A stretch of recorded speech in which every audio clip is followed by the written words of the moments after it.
বাংলাদেশ জামায়াতে ইসলামীর সাবেক নায়েবে আমির দেলওয়ার হোসেন সাঈদী ১৯৯৬ ও ২০০১ সালের সাধারণ নির্বাচনে সংসদ সদস্যের দায়িত্ব পালন করেন। তিনি ১৪ আগস্ট ২০২৩ সালে ৮৩ বছর বয়সে হৃদরোগে আক্রান্ত হয়ে বঙ্গবন্ধু শেখ মুজিব মেডিকেল বিশ্ববিদ্যালয় হাসপাতালে মৃত্যুবরণ করেন। দেলওয়ার হোসেন সাঈদীকে নিয়ে সামাজিক যোগাযোগ মাধ্যম ফেসবুকে আবেগঘন স্ট্যাটাস দিয়েছেন তার ছেলে মাসুদ সাঈদী।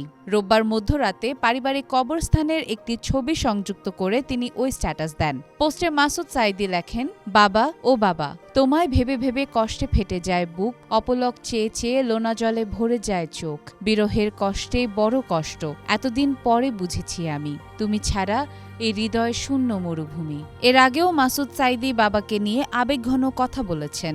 জামায়াতে ইসলামীর মাধ্যমে বাংলাদেশ একটি কল্যাণমুখী রাষ্ট্র কায়েম করে এই জমিনে আল্লাহর দিন প্রতিষ্ঠার মাধ্যমে আল্লামা দেলওয়ার হোসেন সাঈদীর খুনের বদলা নেবেন বলে মন্তব্য করেছেন তিনি।